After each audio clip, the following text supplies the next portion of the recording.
What is up, guys? Welcome to another episode of the Mindset Cafe podcast. It's your boy Devan, and today I am honored to be co-hosting this with a special guest, right? Jessica Setnick. She is a leading voice in redefining our relationship with food and eating behaviors. And this is honestly an interesting topic because we've talked about nutrition and stuff on the Mindset Cafe before, but some of Jessica's expertise and some of the things that we'll dive into today really changes the mindset about nutrition and, allows you to really open up with it. So, I don't want to dive too much into her story because I want her to be the voice of all that.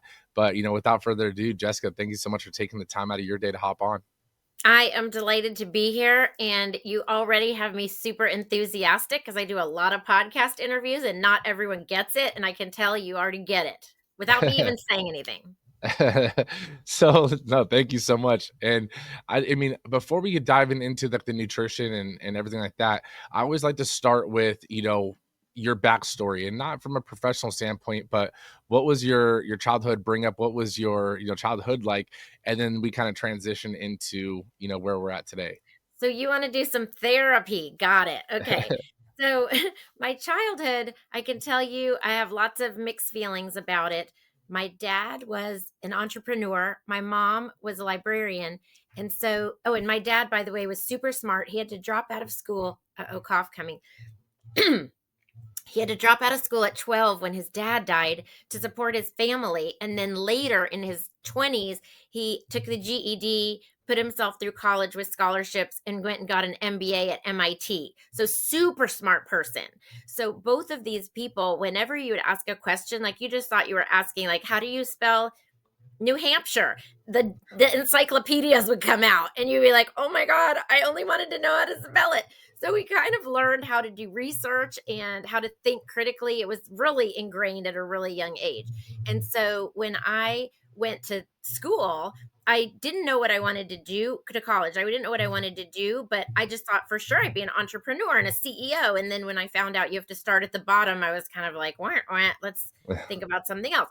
So I was taking these classes that didn't really add up to a major, but I was just picking the classes that I liked. And then suddenly I realized, wait, this is almost an anthropology major. And if anyone listening doesn't know what anthropology is, I didn't know until I got a major in it, but it's a study of human beings. And that was so interesting to me, how people develop individually and as a culture, and the way we use words and how our bodies change based on the inputs we put in, like food. And I thought it was so interesting. So then when I took a nutrition class as an elective, it was like this aha moment of putting this all together. And I love the idea of how people develop on an individual level, not just on a culture or population level, but how people make the decisions they make about eating and how it affects them. And I thought this was super fascinating. And I was like, oh, I have a career. I have a direction now. And that's how I became a dietitian. That's so awesome. So, I mean, the anthropology and everything, right?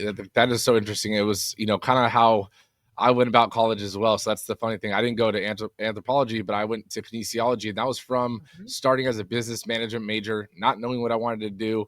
And then all of a sudden, I remember sitting in accounting class, and I was like, okay, this is definitely not where it's at.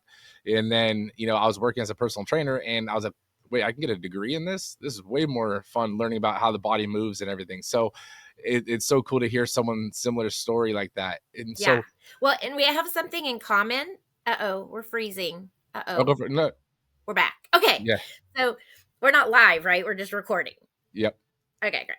So we have something in common because when I took that nutrition class in college, there was no nutrition major, but they had a few nutrition classes in the nursing school. So the next one after nutrition was nutrition for fitness. So I took nutrition for fitness. And I was like, I am going to be a sports nutritionist. Done, sold. And I went to the college counseling office, and they had nothing on any of this. And I found this one book called Your Career in Sports. And in the one book, I found one page that said sports nutritionist. And it said your success in this career. Oh, first it said your salary would be 7,000 to 80,000 plus. And I was like, okay, I'm definitely in the 80,000 plus. That 7,000 is a definite no. And it said your success in this field will have to do with your education, your motivation, and your communication skills. And I was like, sold. Like, I got it. And that's how I then got to decide I wanted to get a master's in sports nutrition because I wanted to be the nutritionist for the Dallas Cowboys, which was not a job that existed, but I was like, I will just convince them that this is what they need from me. And I was the mascot of our football team in college. And so I was like, that'll be a credential. I'll just tell them I know all about football. It was so misguided, but it was just enthusiasm just bursting out of me. And I think that's probably what you're describing too. Like when you find something that you're like, whoa, this is so interesting. And there's probably someone who feels that way about accounting, but it wasn't you. And you felt that way about kinesiology. And you were like, oh, phew, there's a path for me that I can enjoy and also make a living. That's how I felt about sports nutrition. But once I got into the master's program, I realized, okay, we're not really talking about that stuff that I wanted to talk about, like the psychology of eating and why people make the choices they make and why people do things that they regret immediately. Why did you do it if you regret it? Right? All that stuff. And I found that even though that to me belongs in sports nutrition, it belongs in diabetes nutrition, it belongs in every kind of nutrition. The only place was really kosher to talk about it back in 1994 was in the eating disorder field. And so that's how it's sort of like none of this was planned, right? I had to like keep going to each step to get to the place where I eventually got. And I feel like that's where mindset comes in, is kind of that idea of I don't have a path, but I believe there may be a path, but I have to keep walking to find the path. Like staying where I am is not going to help me find the path. I have to just at least set out on a path to find the next path. No, that is so awesome. And so I do have a question for you, like with that whole interest in stuff. I mean, like I know my interest from kinesiology came from like loving to work out and being a personal trainer as what I thought was just going to be a college job later turned to, you know, my whole purpose and why. Did you ever have a dysfunctional relationship with food, or was it, Who you know, did you? doesn't? Yes. Yes. And that has actually become my platform is let's stop talking about eating disorders as like this very rare thing that affects these very few people Mhm. and instead say we all have dysfunctional eating behaviors and some of us have the genes that make it life threatening, but we all do the same stuff. We all maybe I won't say all, but think if you're a listener, have you ever weighed yourself every day for a week or more than once a day? Have you ever skipped meals because you're trying to fit into certain clothes? Like the things that cause eating disorders are the things that all of us do and sometimes even think of as normal. But if you have the genes for it, it develops into a bigger problem. So a lot of this was me trying to figure out what was wrong with me. And so, for example, I'm very impressionable. So I would read in my nutrition classes everything when they said do a report on something and you got to pick, I would always lean toward eating disorders. And so I read about this eating disorder called carb craving, which eventually became known as binge eating disorder. And I was like, oh, I have that. And so I went to the nutritionist at the school and said, I think I have this eating disorder. And she said, basically poo pooed me, you know, because I wasn't emaciated. Right. And so it was me kind of trying to figure out what's going on with me. And I only realized later how significant my eating disorder was because there's these criteria, you know, that you learn in school. And it's like, oh, well, I didn't do it that often, or I didn't have that severe of a problem, or I never lost that much weight. And so it was real easy for me to sort of pretend or be in denial, if you want to call it that I really had a problem. And it was only right before I went to grad school that I was like sitting in the bathroom. I hope it's okay if I get graphic, but like finished throwing up, like sitting there sweating and being like, why? Why would I do that? And if I want to be a role model for people with their eating, I have to have a better relationship with food. And it was this aha moment. I know it sounds silly, like I'm recreating, like crafting this beautiful aha moment after the fact, but I'm telling you, it was an aha moment in the moment. And I thought, oh my God, this isn't about the food. I ate too much, felt like I had to get rid of it, got rid of it because I was disappointed because the boy I had a crush on didn't go to the party. It became like clear as a bell to me all of a sudden that this was about me and my feelings and I was taking it out on food and my body. And that's when everything started to get better. And I know that was a long answer to your question of did I ever have dysfunctional eating, but yes, absolutely. And I'm not going to say that my eating is perfect now because that's not a goal that I have is to have perfect eating, but it's to be more in touch with when my eating or my feelings start to sort of tiptoe toward affecting my eating and to pull back and handle the feelings without letting it get involved in my food. No, definitely. And something that I want to rewind to something you said too, because like what you just said right there was, you don't have perfect eating, but again, having perfect eating would almost be a dysfunctional relationship to a degree, because now you're so keen on everything that you're eating. And I feel like there's a spectrum to it, right? There's having a disorder, right? Such as, starving yourself, or having to throw up, or some of those other things, the binging and so forth. But the dysfunction of, like when you said weighing yourself on the scale and so forth, I feel like that could be, there's a two-sided part to that coin. It's like if you're weighing yourself on a scale just because you don't want to gain a pound, versus you're weighing yourself on a scale because you're essentially into fitness and you're trying to improve your numbers and so forth, like that, like there has to be two sides to it. Am I wrong? Devin, I knew you got it the minute you started talking. Yes, it's all about information, right? Information is can be a weapon or a tool. It's all about how you use it. Exactly. There might be an athlete who weighs themselves after a run because they want to know how much water they need to replenish for Mhm, hydration, right? If you lose a pound while you're running, all you lost is water. That's the mhm, only thing you can lose in a one run. And so that could be a beneficial reason, right? If someone like eats a handful of carrots and then gets on the scale to see if they've gained weight, right? It's just a scale. The scale can't control things, but it's the motivation you have to go to it. And then it's how you feel when you're walking away. And the PS is whatever you think getting on the scale solves, if you have to go back again a little while later, it didn't solve it, right? mhm. If it's just information, then you get on the scale and you're like, oh, good information, bye. But if you feel compelled, like, but maybe I need to check now, then that tells me that that information didn't solve it for you. So there's some other kind of need underneath. Yes, yes. And like that's one of the things, like with our clients, like at our gyms and stuff too, like we don't just do weight, because weight is a very generic number. And I like to like relationship to that. Someone saying like, oh, I had 100-calorie snack. And I'm like, okay, of what? Like that's too, that there's so many other things that go into that. So like for us, we have a body composition scanner that does, it's the InBody that does your body mass, your muscle mass, all that stuff. And I was like, at the end of the day, you might go up or down a pound on the scale. I don't care about that. I care about the other numbers, so that I can use those in the formula to help you with your meal plan, or help you with, knowing your numbers, essentially your stats, to keep you improving. You know what I love about that? Because there are people who obsessing, can obsess about that stuff. So again, it's a weapon or tool, right? And you're trying to Hmm. help people use it as a tool. What I love is that you're trying to use it as a tool for people to compare to themselves and Hmm. not to compare to other people and not to compare to fictitious standards. Hmm. That's so important too. No, definitely. And that's one of the reasons why I hate when I hate when clients, and this is ever since I've been a personal trainer, and it's been, a decade and a half, and clients would go to the doctors and then they'd be like, my BMI that says I'm obese. And I was like, I don't care what your BMI is. Like that is We a call it bullshit, meaningless information in my world. exactly. I was like, you have to think. I was like, if I step on this scale right now, I'm gonna be obese. I was like, do I look obese to you? And they're like, no. I'm like, okay then. I was like, you got to think that doesn't take into consideration like body fat, muscle mass, or anything. It's just saying height, weight. And I was like, that it's so outdated that let's not go off of that.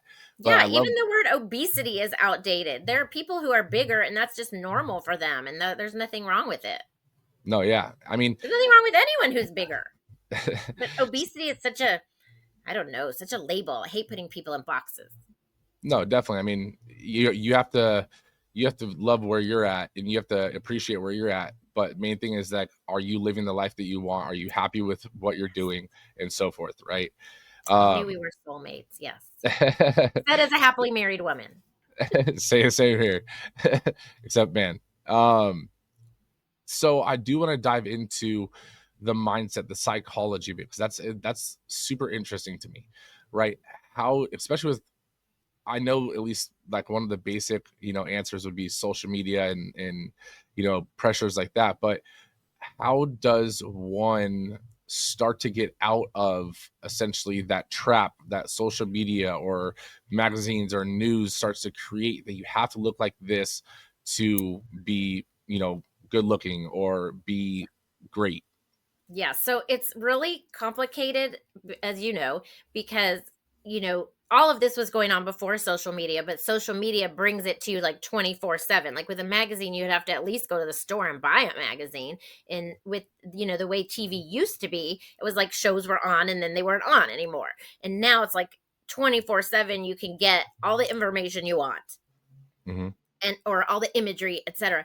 And so just one tiny example, one study was done probably 15, 20 years ago before social media, and it was just people putting a magazine into that plastic magazine rack while they walked on the treadmill or jogged on the treadmill.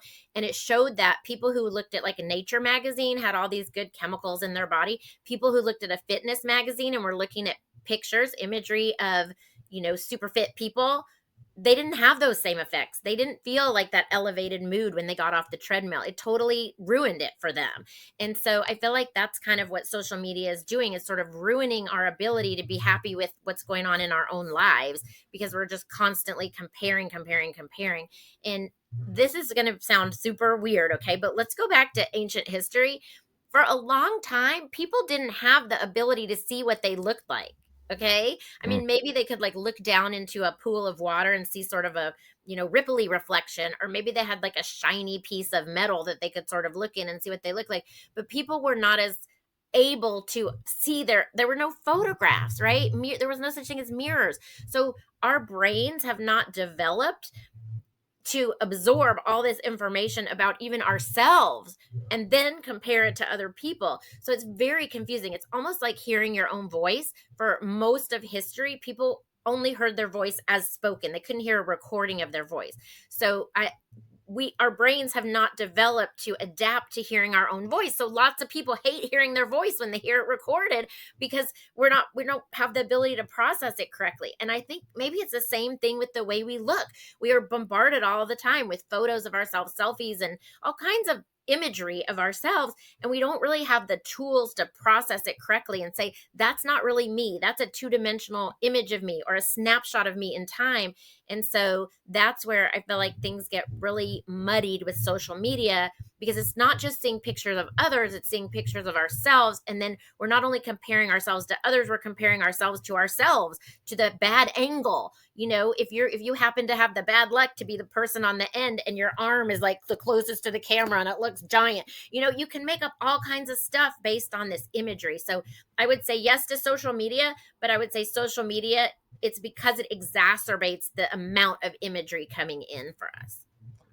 No, I definitely agree with that. And I guess the reason I'm going to kind of go into this tangent is I do have a 3-year-old daughter, right? And knowing that one day this is, hopefully it doesn't ever happen, but it might be a topic that we have to talk. I'm not saying that it can't happen with boys and so forth, but I've just seen it in my lifetime more with like women in my family, and even my one of my sister-in-laws. And so it's like this idea that you have to look a certain way, and then you basically almost view food as the enemy, right? Instead of realizing that food is actually, to get the body that you want, you could actually have an amazing diet and work out and everything like that. You don't have to just eliminate food, right? So let's say someone comes to you and they view food as the enemy, right? Because they want to look essentially like a magazine model, right? What would your reframing to them start to be? I know it's kind of a Amazing. complicated question, but Yeah, no, I totally get it. And I don't work with individuals anymore except in my workshops. But you're just touching. I mean, my workshop called Healing Your Inner Eater used to be called Making Food Your Friend Again. So I loved how you said food feels like the enemy. What I would reframe for someone is, I would say, what is it that you imagine will be different about your life if your body were different? And I will listen very closely for what they say. I would have more confidence. People would like me better. I would have an easier time getting to class. I don't know what it would be. I'd have an easier time picking clothes out in the morning. I wouldn't feel as paranoid about everything I eat. And whatever those items are that they imagine changing their body is going to get them, I would try to help them work toward getting those things without changing their body. So it's like, let's separate this. I will help you with your food, no problem. But helping you with your food doesn't guarantee that you're going to feel more confident, doesn't guarantee that people will like you better, doesn't guarantee you'll have an easier time in school, right? So let's use that sort of thing we're blaming on the body and figure out what are those things that may you may be able to work with a coach on more confidence even without losing weight. I'm not saying that your body might not change, but no matter what size your body is, you deserve to feel confident. And so let's figure out what those other things are that seem like, oh, I can only grasp that if I also change my body. So that would be number one, is figuring out what it is you're really going for, that you're sort of using the language of changing your body to try to get. The other side is, I usually use the description of a couch or a car. If you live in like a commuter place, think about a couch, because not everyone has a car. But if you have a couch at home, think about it like this. Do you love your couch? Like, do you like hug your couch and be like, I love you so much? Like, probably not. But you may not even like your couch. You may hate your couch. But if you rip up your couch and throw all the stuffing everywhere, you have nowhere to sit when you watch TV. So you take care of your couch even if you don't love it. And that's how I want you to think about your body. You don't love it. Got it. But doing shitty things, is that okay if I say Yeah, that? you're good. Um, okay, to your body doesn't actually help you love your body more. So let's work on taking Mhm. care of your body for that future you that either is more accepting of your body, or maybe for you in a different shape body if that's what happens. But let's take care of you now so that you have practice, and ps you have a place to live. I love that, and I love that. I'm a huge analogy person. Like I love analogies and being able to create it so it gives someone a better view of the situation or of the topic. So I think that is huge. And I love the couch and the car analogy too. I'm Well, definitely here's gonna. another one for you then. All If right. you are driving a Pinto, I don't even know if they make those anymore, but I'm just thinking of like a little, a gremlin. And you're like, "Oh, I throw my trash all around the car and I don't really get it washed because it's so blah. But when I have a Porsche, I am going to like wash it and wax it and take care of it and park it in the garage, and it's going to be like number 1." Excuse me. Well, then start taking care of your Pinto or your Gremlin, because otherwise you don't have the skills. And when you do get that Porsche, you're not going to remember to wash it every day or wax it or take your trash out every day because you haven't developed those skills. So if you're hoping to have a different car someday, treat the car you've got now as best you possibly can. And whatever that means to you, if that means getting a facial once a week or a pedicure or taking bubble baths or just getting like a fancy hand lotion that smells really good, like whatever it is you imagine you would do to take care of yourself when you're different, start doing it now. No, definitely. And unlike a couch, unlike a car, you don't get another body, Oh, right? yeah, And that's a good so point. that's the one thing I want to like stress too is like you don't get another one of these. And so it's like even if you don't like it, maybe I'll give you a story for example, right? My first car was a 1990 Honda Accord, right? And it wasn't the sexiest car. It was, my grandma's old car, and I tinted the windows, and I loved it because I had a car, right? But I didn't love it that I had a 1990, that basically little hoopty car. But then I started to love little things about it, right? And so sometimes you might not love your body, but you can appreciate certain attributes or certain things, and that will give you at least a little bit of light to start to appreciate it as a whole. Because again, you only get one of them. And I will say about the 1990 Accord, I remember I would still wish my car now had this, is the seatbelt that you close the door and goes and it like rolls up and locks. Yeah. That was the coolest thing. I love that idea that we can start really small. And I also love that you use the word appreciation, right? It doesn't have to be body love, it doesn't even have to be body acceptance, but body appreciation. That's cool. Hmm.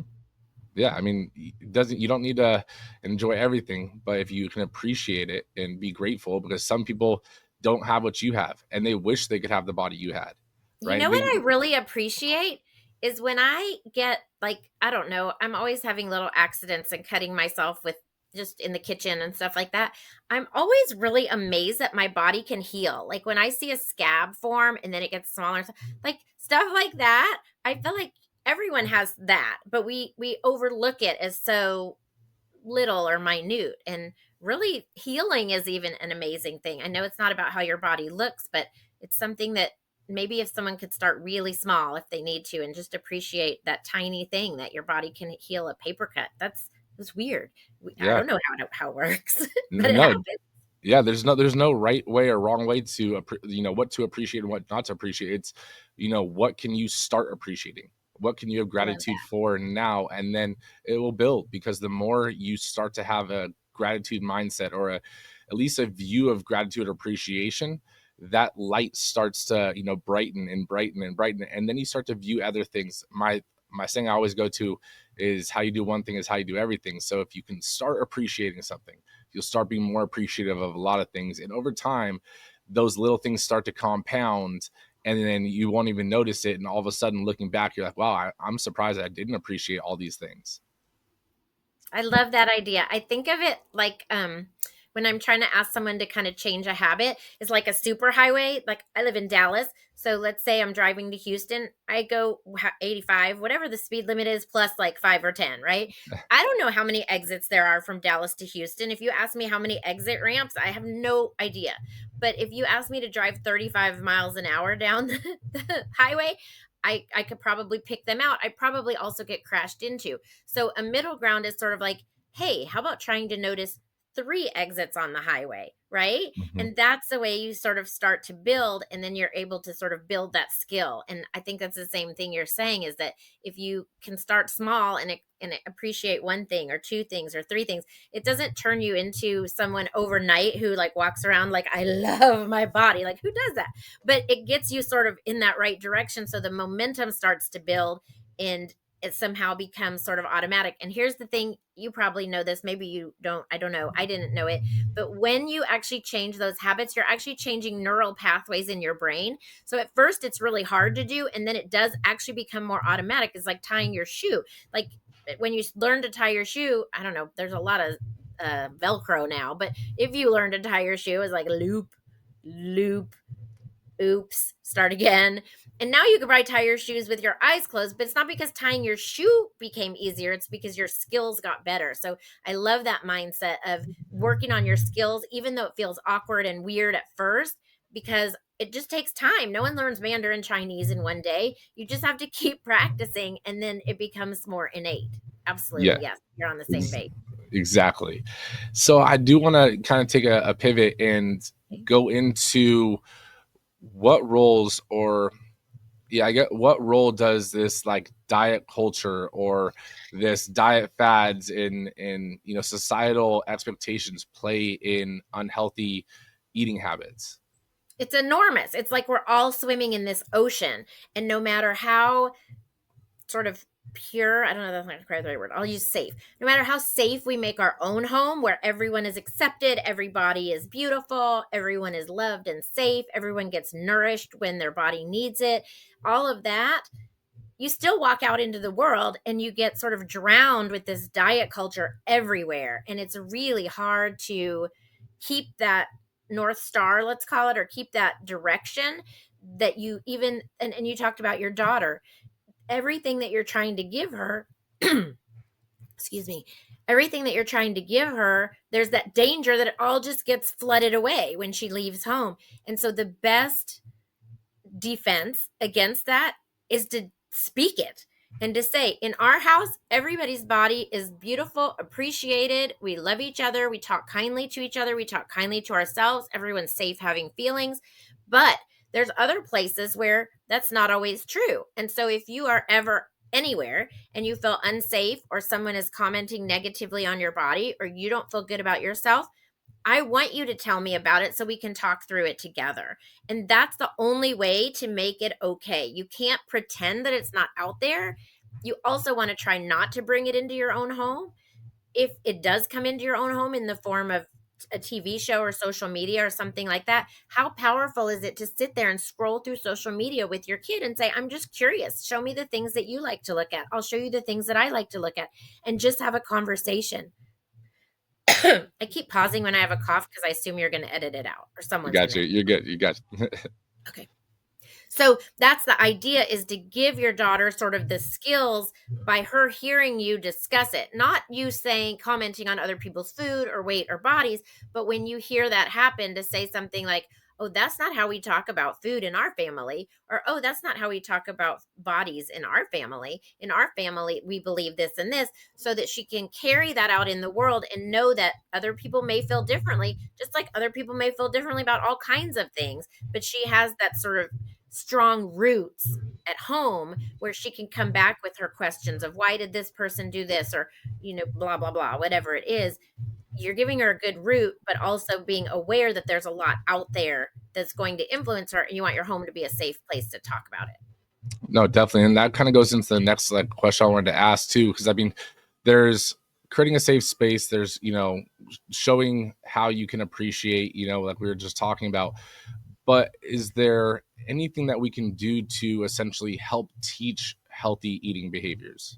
Okay, so this is a great question. And I actually just recently gave a presentation to teachers and educators about this.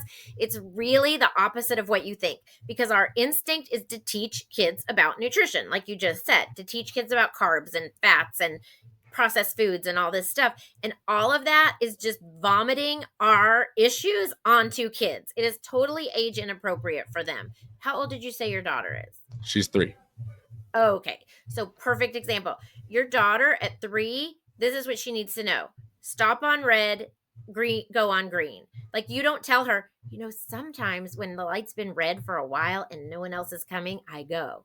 Right? You don't tell her that. You don't say, sometimes when it's green, if there's a car coming, I stop. Right? You just say red means stop, green means go, because she doesn't have the discernment. Right? So Right. when you say something to a 3-year-old like, oh, that sugary cereal is bad for you, she doesn't have the discernment to understand the levels of what you're saying. And if she sees a friend eat that sugary cereal, she's like, oh, is my friend gonna die? That cereal is bad for you. Like, it's equal to saying, like, don't eat a penny. It's bad for you. You know what I mean? They don't have discernment. And so we're putting all this age inappropriate stuff onto kids. And what we really want to do is teach them to follow their own inner hunger cues. When they say, can I have something to eat? You can say, sure. Is your tummy hungry for this? Is your tummy hungry for that? We can talk about your tummy being hungry. Like, role modeling to them, saying things like, wow, I feel like I ate a little too much at that meal. That doesn't make my tummy feel good. So, in other words, the lack of actual like teaching information is not the lack of teaching. You're still Mhm. educating, but with by doing and by involving your daughter in the kitchen, involving your daughter in going to it's a huge pain in the ass to take a 3-year-old to the grocery store. You could do it a lot faster yourself, but once in a while it's important for her to go with you so that she gets that experience. It's important to give her, I have triplets in my family who are 3.5. So I'm like right there with you. And so the other day, they want to be involved in the kitchen, and I want them to because I know that's good for them. And so I give them a cream cheese spreader. Like, you couldn't cut yourself with this if you stabbed yourself in the heart. Okay. There's no blade to it basically, but they can still cut strawberries or watermelon with it. And so just getting them involved, you think, oh, but I'm not teaching them about watermelon is good and strawberries are bad or whatever, which they're not, but I'm just saying, like, no, I am teaching them an appreciation for the process of putting together a meal. I am teaching them to wash your hands before you touch food. It's, you don't realize all the things you're teaching without being didactic. No, definitely. And I mean, I love that because I mean that's something that I mean, if we left it up to my daughter, she would eat fruit snacks for every single meal, right? So, like, we don't tell her that she can't have fruit snacks, but like recently, it's been waking up, and she calls it candy, but that's just her word Yeah. for it. And I'm like, okay, you can't have candy yet. Like, we have to have food first. What do you want to Okay. eat, right? And so it's not like you have to eat eggs or whatever. So it's like, do you want cereal? Do you want pancakes or whatever? Like, Yeah. the list goes on, but it's like we have to start with food and then we can go to quote unquote candy, right? and Okay. so and so she'll be like, okay, fine, and then she'll pick something, and then by the time she's done eating her food, sometimes, I mean, she has like the memory of an elephant. So when she's done, she's like, okay, candy now. I'm like, okay, let's wait. Are you still hungry? Do you want the candy now or do you want it in a little bit? right? And she's like, a little bit. And I'm like, okay, we'll have it in a little bit. Let me know, right? So it's like getting her to understand that you can't just eat, because she has a sweet tooth like me. You can't just eat candy all the time. We have to actually eat real food, and not containing what real food means, right? May Like, I offer a suggestion? but definitely. I would encourage you not to use the term real food, but I would phrase it more like um, candy plus cereal or pancakes gives you the energy you need. So, in other words, not making it like candy bad, pancakes good, because that everybody wants what they can't have, right? But Mhm. just more the idea of candy just by itself doesn't give you all the energy you need. You're a hopping bunny and you need tons of energy all day. So, let's do candy and a pancake, that kind of thing where you're just kind of rolling it all in. No, and we try to do that. Like, we don't say candy's bad, like you can't eat it. It's more, we try to do it like sequencing, like one and then two, right? So it's like like dinner and then dessert, and it's not just dessert kind of thing. So try to show her that it's like you could have this, but like these things go together, right? In Mhm. one and then two kind of thing. And again, it could be she has her pick of whatever it is, but making sure that she still understands that it's like you can't only have this, or else she'll literally only eat that. Yeah, and that's perfect because she's also seeing you eat other things. She's offered a wide variety of food. I mean, that's all we can do as adults is offer the food at appropriate times and provide a pleasant mealtime environment where people aren't getting yelled at and that kind of thing. And then it's up to the kid what and how much they're going to eat. So it sounds like you have a great relationship with her. You're not trying to overload her with candy has too much sugar, candy has too many carbs, candy doesn't have any No. vitamins. Like that's just way beyond. But I think sometimes people think if I don't teach my kid that, I'm being a bad parent. But really, it's just confusing them. Oh yeah, and I mean she's way too little to even understand that, or else she just hit the what phase. So if you say something she doesn't, it just goes into a spiral of what, why, what. And I'm like, okay, never mind. You win. You You know win. what? The kids in my family start at very young ages saying, "If you say so." And my niece, who's now 17, I was like, "That's so funny." The triplets are saying, "If you say so." Do I say that a lot? And she said, yeah, you've always used that to get out of conversations with kids. When we would say things like, the moon might fall down, you'd just be like, okay, if you say so. So apparently yeah, sometimes you just have to opt out of those conversations. Otherwise, it's going to be something you did not really want to spend an hour talking about. No, definitely. It is. It's so funny, like watching them grow and learn so fast. So, I think just teaching them basic, things about food, not about carbs and sugars and all that kind of stuff, but just understanding that you in not using real foods, but that foods get paired with stuff, and to Mhm. make Sure. a meal kind of thing. So I love that. And um, so before we get into like the last question, Okay. I want to preface it by saying it's not a tombstone, right? This is I even though I say that, some people still give me a tombstone answer, and we have to do this again. So it is the legacy wall, right? So on Jessica's legacy wall, what would be the one lasting message that you would leave for up and coming generations that you've learned along your life's journey, or about nutrition, whatever it may be? It could be short, long, but what would your one message be? That's so hard because there's so many things. But what's coming to my mind right now is it's about not following the rules because the rules are made up. And I know maybe that sounds sort of anarchist, but I found that every time I've tried to sort of shrink myself or someone has told me, like, you can't do that, it makes me feel so bad. And then sometimes I just stop asking people what they think because I just want to do what I want to do. I started a workshop on my own. I started a private practice on my own. My mom cried. She said, "I don't want you to have a miserable life." I mean, I I feel like I painted the walls in my office, my first office, yellow and light blue, periwinkle blue, because I wanted it to be sunny and not look like a doctor's office. My uncle came in and I said, "Look at my yellow wall," and he said, "Oh, I'm sorry." Like, I mean, it's that kind of thing. Who made the rules that you can't have yellow walls, or that you can't be a single woman traveling to different states teaching a workshop that you made up? So that would be sort of my legacy, is don't be limited by rules that other people made. And oh my gosh, I can't believe this, but I just had this flashback. I don't know if anyone else did this, but when I was a teen, I'd cut out sayings from magazines and stick them to my wall. And one of them was for a jeans ad. And I don't remember what the jeans brand was or anything, but it said something like, boundaries when other people set them, their limitations when you set them, their principles, something like that. And I realized, like, that having that on my wall, and you're asking me what I would write on my wall, I think that's something I would write on the wall, is basically, don't let other people set your boundaries for you, because that's limitations. Set your own boundaries to stay safe, but do things even if they've never been done before. That the only reason they haven't been done is because you haven't done it yet. I love that. That's awesome. Where can people connect with you at? My umbrella website is jessicasetnick.com, and that's where you can find out how to bring me as a speaker to your group or to do consultations with me. Everything is really there somewhere.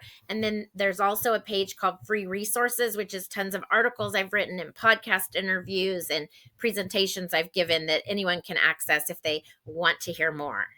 Awesome. Well, guys, that will all be in the show notes. That'll also be, if you're watching on YouTube, in the video descriptions. But again, Jessica, I want to say thank you so much for taking the time out of your day. I love this conversation. Same. Food is such a weird topic that people, get sensitive around and stuff. And it's like, it's not bad. It's not, good. It's a tool. It's something that's just involved in your day. Right. So thank you so much for coming on and really shaping the mindset of just nutrition. Love it. So happy we got to talk.